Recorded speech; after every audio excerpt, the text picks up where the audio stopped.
My name is Boyd Bushman. I'm a senior scientist from Lockheed Martin. I have 27 patents. Approximately 13 years ago, I ran across a person who had been given a job by Dr. Teller. Dr. Teller was Oppenheimer's right-hand man, and even after Oppenheimer was thrown out of Area-51, Dr. Teller stayed there and was in charge of several programs. The person that I contact twice to 3 times per month is the head of that program now. And they continually update me on everything they possibly can. I do have a top secret clearance. I choose, however, for their purposes, not to use it because the intelligent ones of me and me actually believe that a great deal of information should be lifted up from those dark recesses of Area 51 and moved over so people can see it. So that's what began about 13 years ago.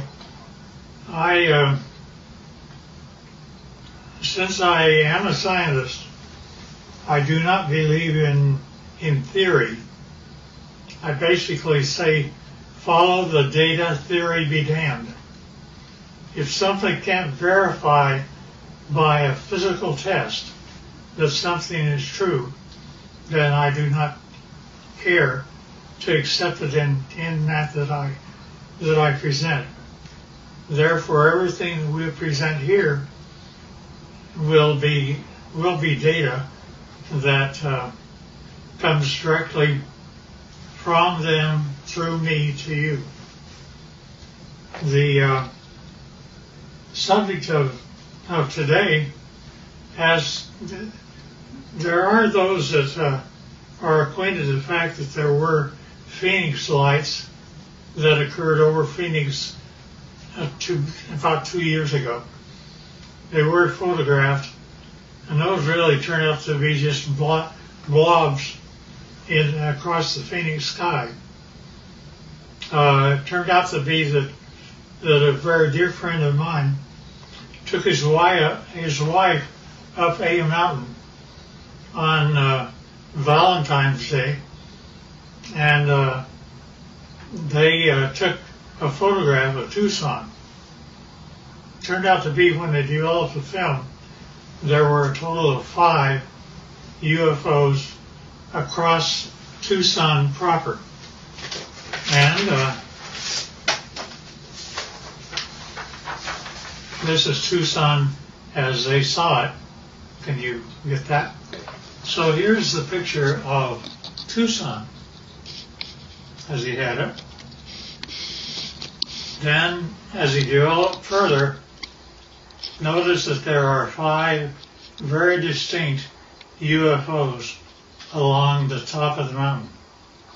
Mm-hmm. One of them is even canted a bit, about 45 degrees. Now, the person that took the film said that he had a mothership underneath and one up high. This shows the high one. Mm-hmm. I don't know if I know that I can buy the ship. My name is Scott Faree. I live in Vail, Arizona. A friend of mine who manages a nonprofit in Tucson asked me to take some photos for him for his website. And he was looking for a sunrise picture of kind of the skyline of downtown Tucson. So I had gone out actually on Valentine's Day evening. I dragged my wife up to A Mountain so that I could go up there and just block out some shots, kind of plan the photos that I was ultimately going to take for that website. And so we got up on A Mountain just as the sun was setting. I set up my Canon 40D on a tripod, opened the shutter up fully. I really wasn't looking for picture quality. I was, like I said, I was looking to block out where I wanted to set the camera and the angles that I wanted to take. And so I started to click off some photos, and I had these set with a timer release on the shutter so I didn't get any camera vibration because the sun was starting to set. We were running into fairly low light. And I took, I don't know, it was probably 6 or 8 pictures. I figured I'd had enough that I could take a look at tomorrow, take a look at the next day and decide what I liked. So we went out to dinner that night, went home the following day. I uploaded these photos onto my laptop, and I noticed some lights that I really didn't expect to see up above the Santa Catalina Mountains. And upon closer inspection, and as I really ran out the contrast in the photo, I ended up with something that I still can't explain to this day. This is the original photo, and these lights were showing up just over the top of the mountain. I took a second photo probably 5 or 6 seconds later, as long as it would have taken for me to reset the timer. And in fact, this group of lights was in a much more narrow band, and now about, well, I don't know, I can't really say distance-wise, but they'd moved quite a ways from where that original grouping had taken place. So I still have no explanation for the camera, or for the pictures. These images, these lights have not shown up in any other photos that I've taken. I'm at a loss as to what they might be, and certainly curious as to where those lights came from. They certainly are very similar images. Here's up and flying. Let me go through now on the ships. In order for me to believe it, I had to get blow-ups, and so here are 2 of them, which is blown up much higher. And I think I have one that, yeah, you can see the 45-degree candidate UFO. Now see, the only reason that I bought everything that he said is because my people have been feeding me for 13 years pictures, not only pictures of just plain pictures, but I gave them assignments, being a senior scientist, and they got a picture of up close and personal. This is a UFO which is ready to take off, and it is very up close. And they inform me that there are 3 elements which the UFO is contained. One is telluride, the other is germanium, the other is palladium. I did not say a metal once. And not only that, but the things pick up and fly using anti-gravity. Now, that's one picture. Here's another picture. In this case, the UFO is not turned on, ready to fly. Therefore, it only shows on the upper part of it. And generally, it's white on the underside when power is applied. Here's also another of the same order. Now, these UFOs are 38 feet in diameter, and it was rather surprising to me, since I actually physically gave them my camera. They took this picture as a UFO was departing. Within one flick of my camera, they got 3 UFOs. That's real. And yeah, we don't know why either. Now also, when UFOs come in, they like we have a heads-up display for our pilots. They do too. This is what their pilots see in order to tell them how to come to Area-51 and land. And not only that, they can go to a vertical hole in a mountain over 51 and go down a shaft. They don't have wheels. They don't have anything like that. They take off by going up straight, and then not only that, but they travel extremely rapidly. Their home planet is Quintonia, which is 68 light years from us. They, to my surprise, when I asked them how fast they take to get from that, it should be 68,000 years to make it according to Einstein. But they're able to make it to us in 45 years. So I gave them an assignment to photograph the planets from space as they were coming back. And they did that. And you see Jupiter and Saturn and Mars and Earth as it's seen by UFOs. And here's another. Now, we aren't going through motherships or anything like that. Nevertheless, those are the UFOs. Now, when they actually get powered up and actually start traveling, it turns like this. You do not hear sound. They're up. They travel like that. They look like that, and they travel extremely rapidly. Now, the question is who are they? Here's another one that's, you see the bottom, how it's all white? It's turned on. Here's also the bottom turned on. Strangely enough, I asked them to take pictures of the power unit on the bottom, up close and personal. They gave me this. I don't know what this means. That's when my camera actually looks into the power center of the UFO. Now, I asked them to tell me about who was flying these things. He therefore said, fine, they're approximately 5 feet, 4.5 to 5 feet tall.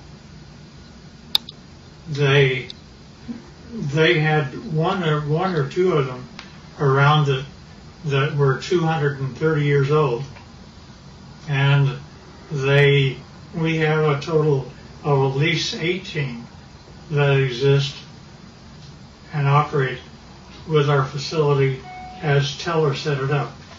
Now notice the eyes are different, nose are different, but they do have 5 fingers, 5 toes, 2 eyes, and rather strangely enough, I asked him how they communicate. He says, well, it's like this, Boyd. You all of a sudden have a question in your mind. You walk into a room with one of them, and all of a sudden you find yourself giving the answer to your question in your own voice. They're able to use your own voice by telepathy to talk to you. And I said, fine. Now that's how they look front. But when you turn around and look at the back, it's like that. Now notice that they have 3 backbones. They're actually cartilage. Nevertheless, it's a much more efficient system as ours. They also have 3 ribs in their system rather than more. This is also the back side of an alien. Here's a 45-degree look.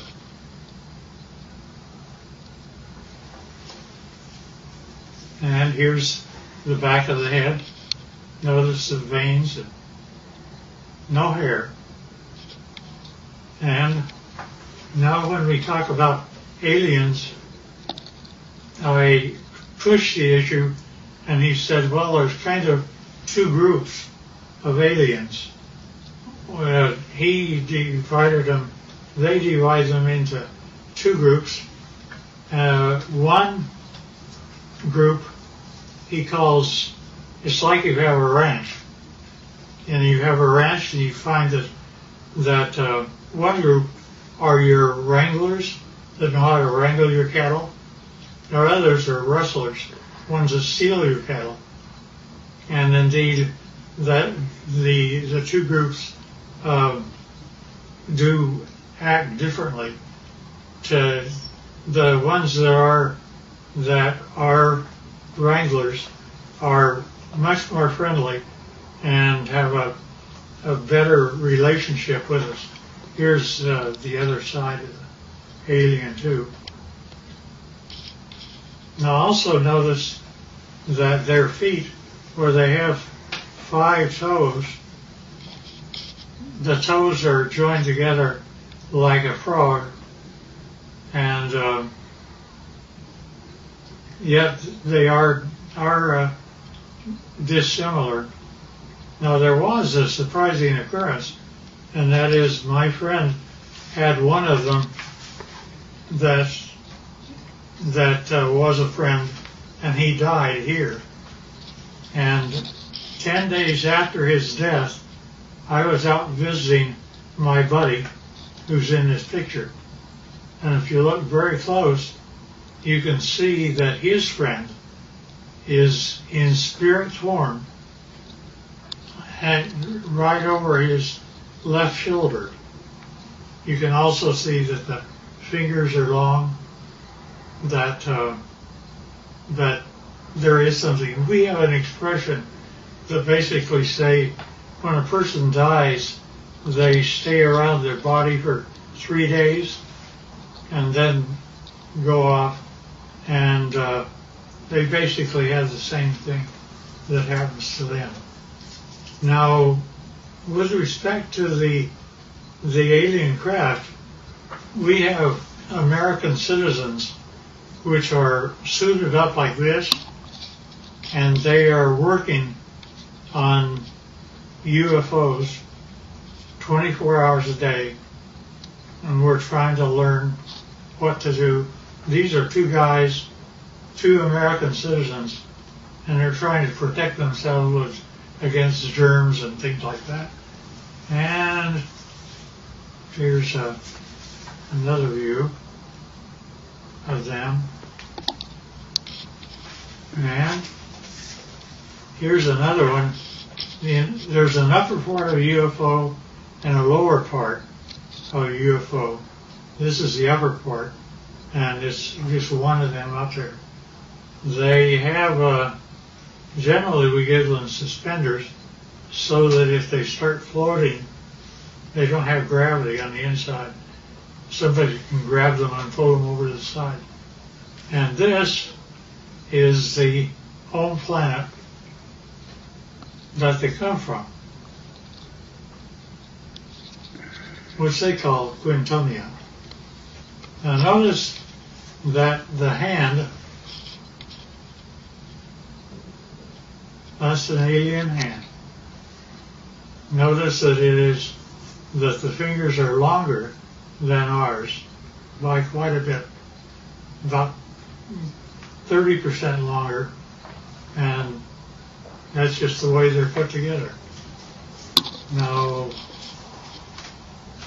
at any rate,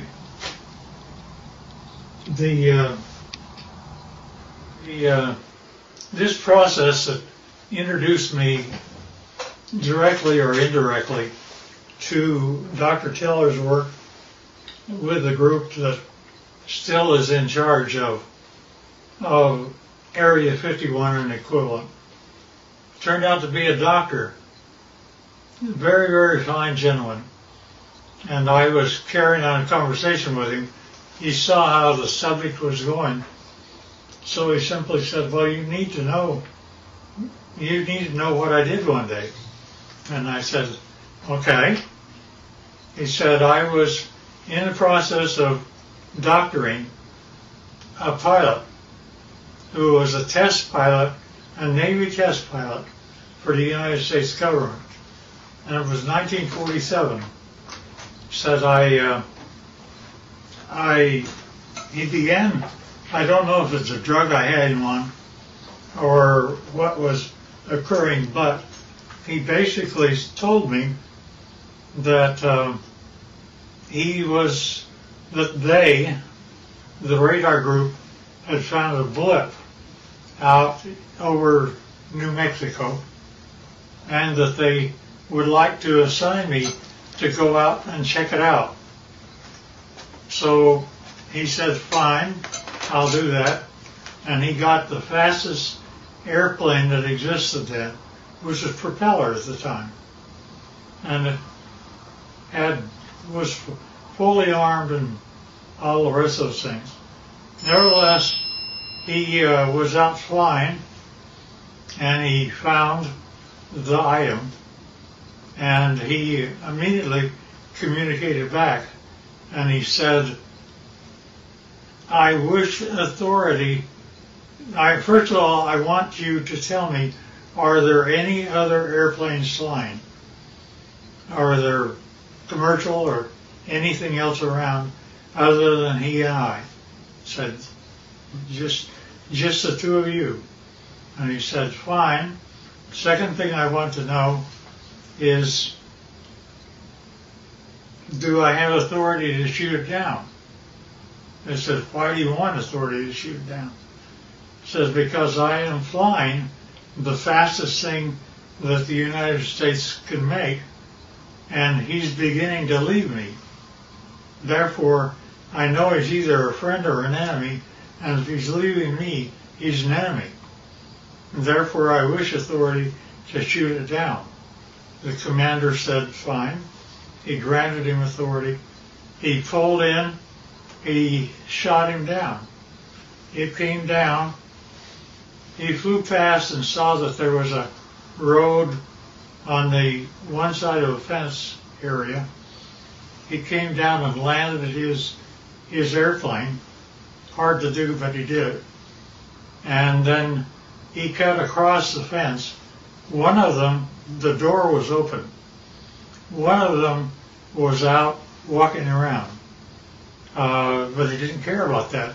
He cared about what the vehicle was.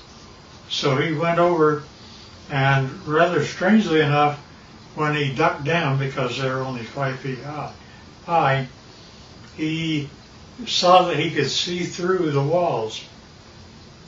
Not only that, but as he stepped in, the floor was spongy. He looked at the three that were there, and they were dead. He knew they were. He'd killed them. But he also knew that the military would come, and he had put up with those guys for a long time. So he went back across the barbed wire fence, got in his airplane, and took off. Therefore, he was never briefed out at all. And he didn't give my friend authority to allow me to know what his name was. I know, but I won't reveal it. Both of them should have been gone for a long time. Nevertheless, so when I got up with my contacts in Area 51, I brought up that story, and they said, well, that's totally true, but we can't say it, you can. And that's how they've kept me all this time, is I can talk about it, but they can't. I do, because of some very good reasons, keep things within control, but I don't want us to fall behind the Russians and Chinese. And the problem I have is that Area 51 is working with both the Russians and Chinese right now. And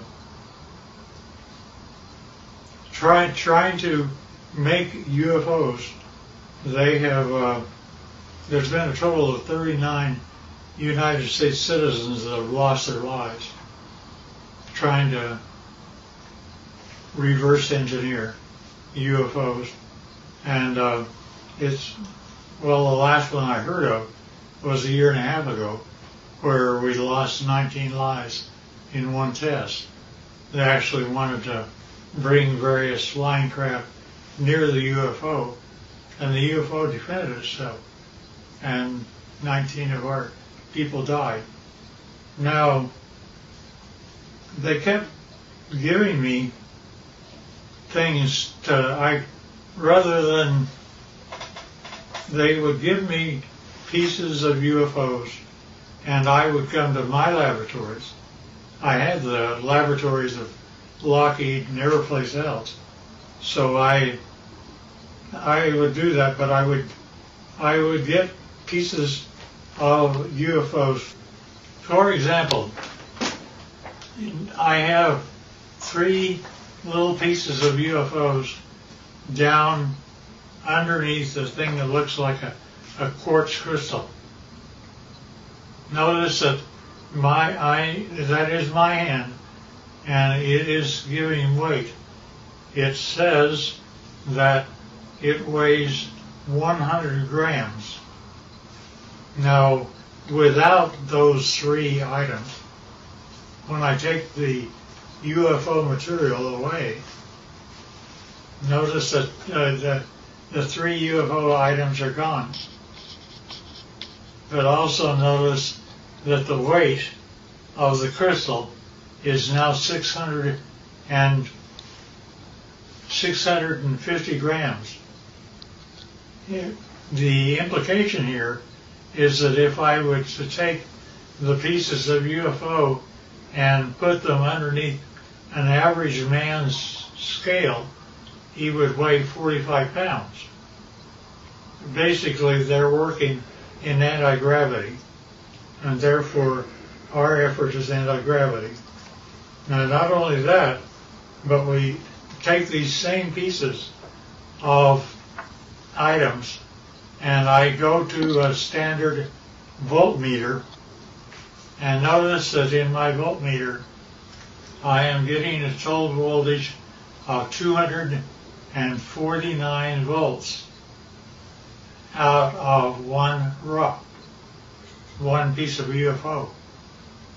Not only that, but the team took a piece of UFO and connected it up like this and was able to have a complete laboratory operate for 6 months with heavy equipment. And it goes all the way up to 12 amperes. And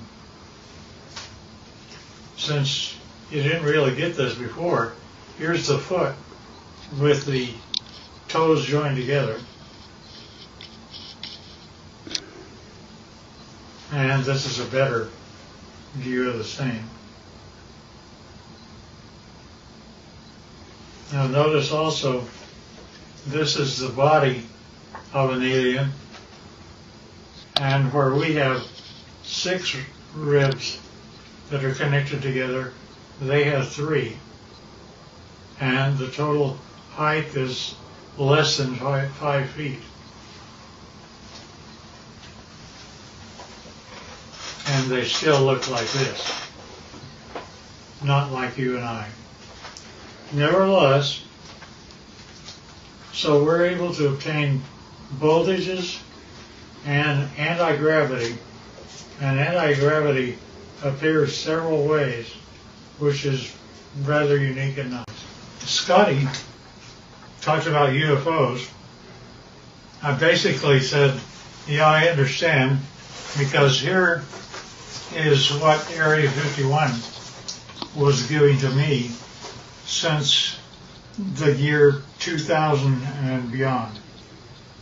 Notice it's recent, and we have one triangle, then we have 1, 2, 3, 4, 5, and we have one that's 150 feet across, if not larger.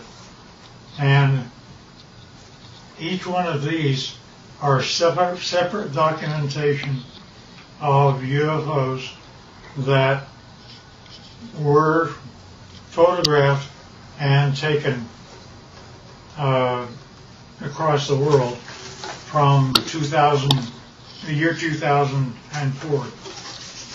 Now, when you actually get what that all means, is a UFO, when it's white on the underneath side, is ready to fly like that.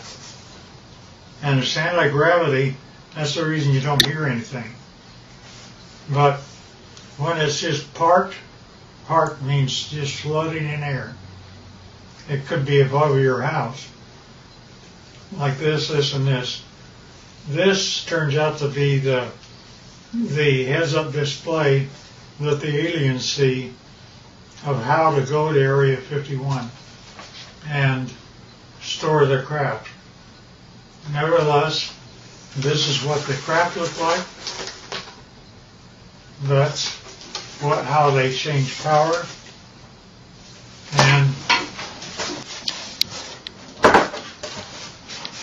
And notice that here's an egg-like thing, but it's standing on end only because it has no gravity itself. And that is a piece of UFO germanium. And this little dot is a piece of neodymium magnet, which is above the germanium, and it's floating all by itself. And that, again, is a UFO. And we don't know why, but the crystal appears to be colored rose, and we can't figure out why yet. There's a whole batch of analysis that we're having to do. Alien, side view, front view, top view, line.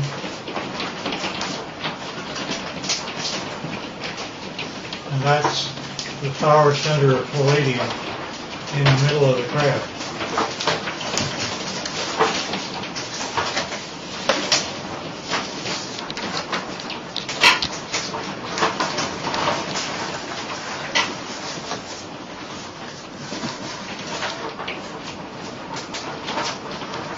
In case I missed anything.